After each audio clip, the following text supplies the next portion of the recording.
Hello, everyone. Hello, my wonderful people and my beautiful people. Good morning, good afternoon, good evening, depend on where you are this morning. But if it's your first time you are coming across this my channel, please subscribe. My name is Rita Faithful, and also press the notification bell also in case of next time I upload a new video. I get topic for us this morning. Beautiful topic for the single ones. How to separate yourselves from the wrong person or from the wrong relationship. Now I get for us this morning. But before I will start my topic this morning, for my wonderful subscribers, now God now will continue to bless you now. Now God will continue to provide for now.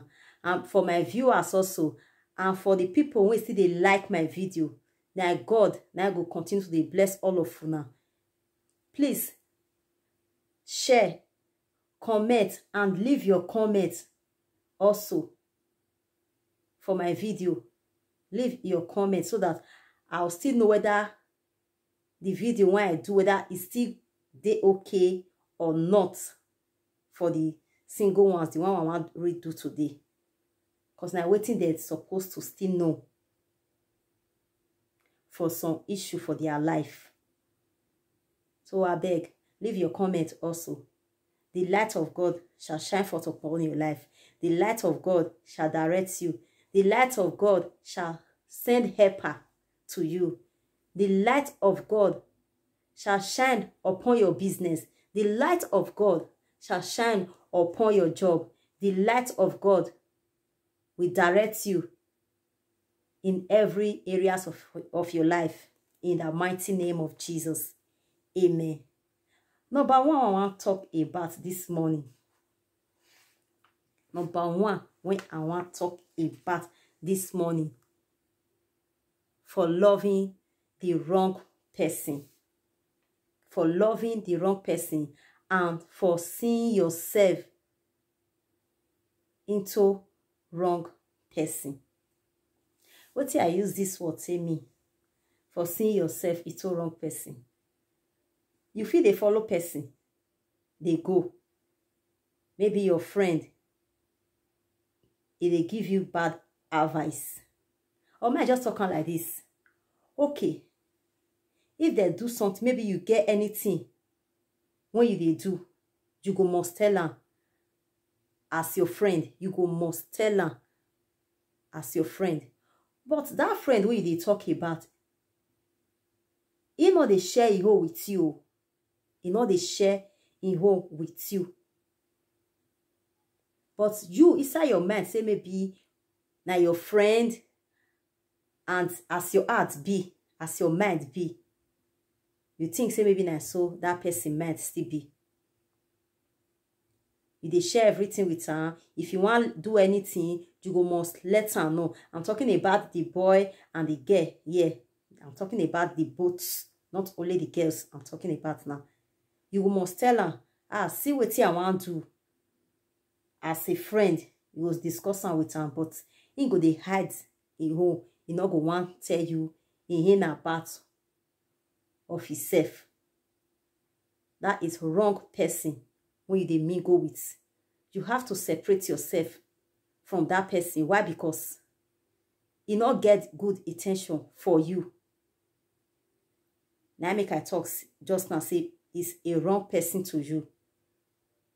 So for relationship also, you dey into relationship with person, wrong relationship with person, with boy or with girl. Why I talk say wrong relationship, you do into that relationship, you don't know inner heart of that relationship. You don't know inner heart of that relationship. You'll be like say you just did like that. They happy with the relationship.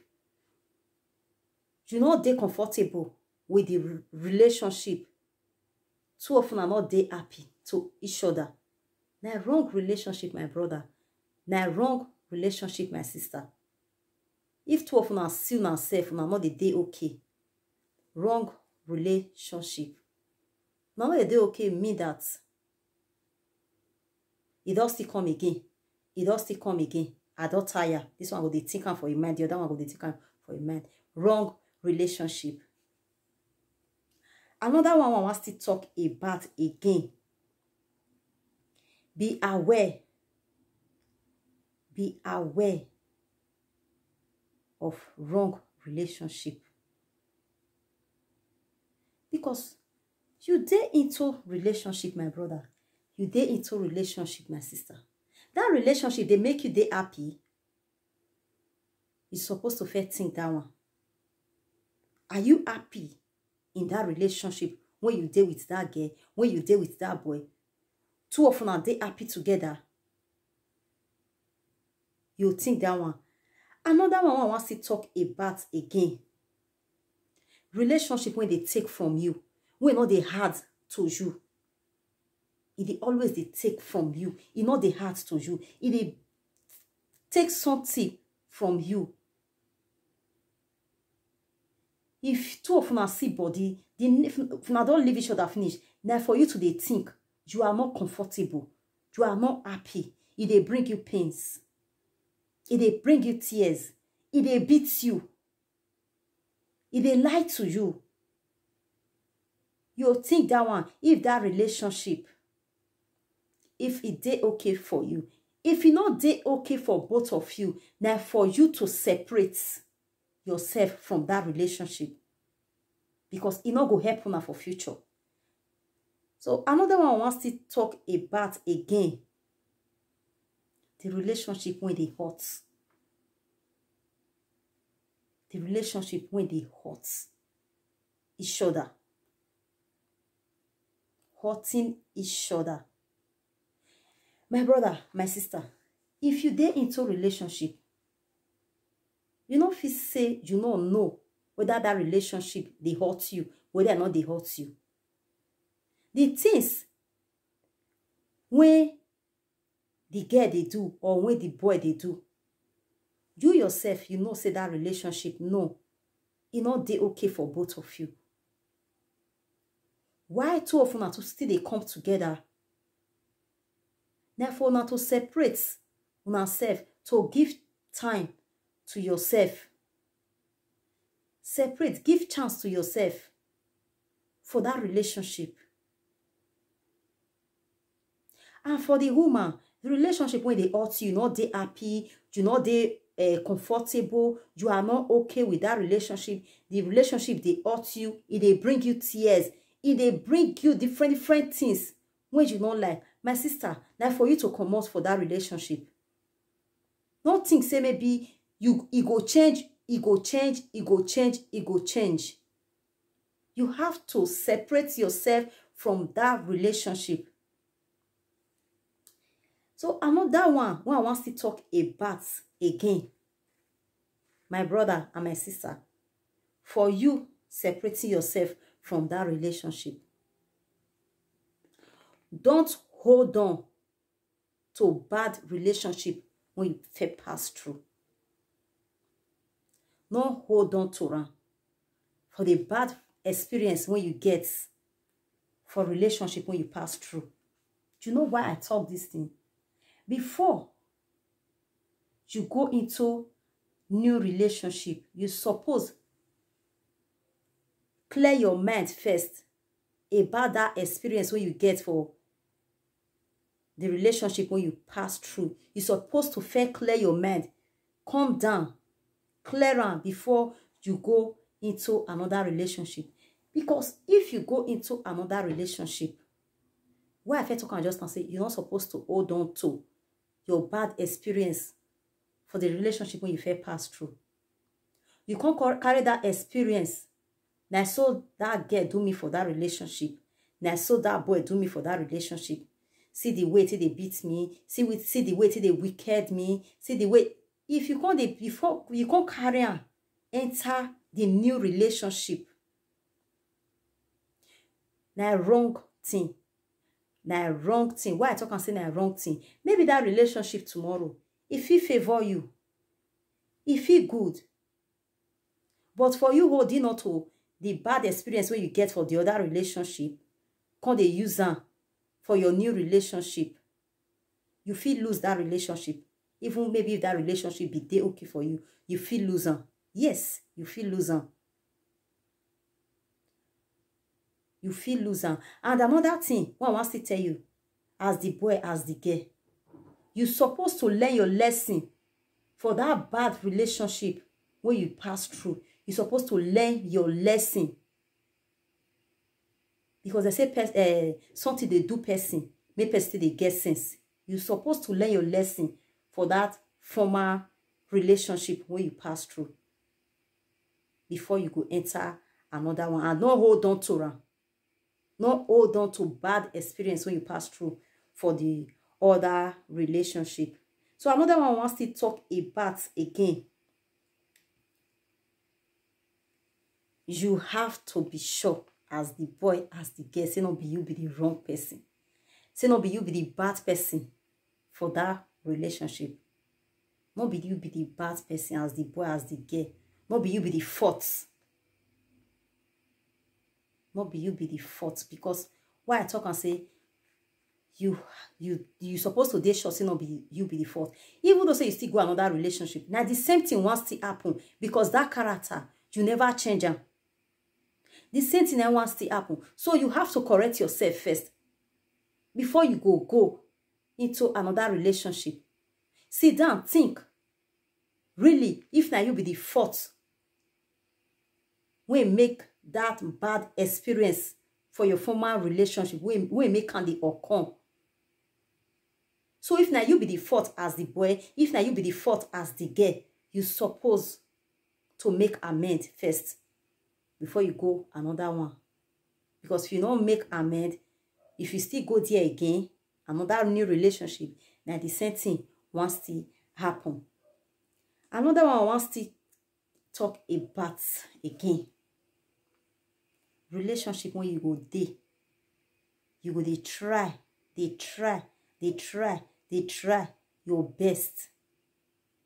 Make things work for that relationship as the boy. Also the girl go they try make things work for the relationship as the girl also. My sister, I want to tell you, my brother, I want to tell you.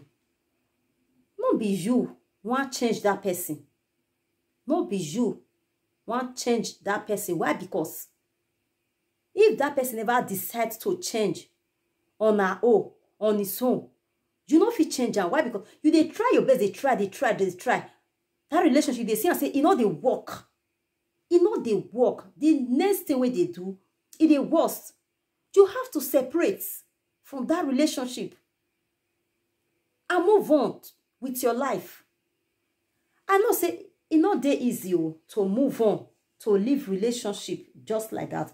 It is pain, but you have to do it for your peace of mind. You have to do it. May you not go lose your life for that relationship. You have to close your eye and do it. I'm telling you, my brother, I'm telling you, my sister. You have to just do it. Close your eye and just leave that relationship. Close your eye and separate from each other.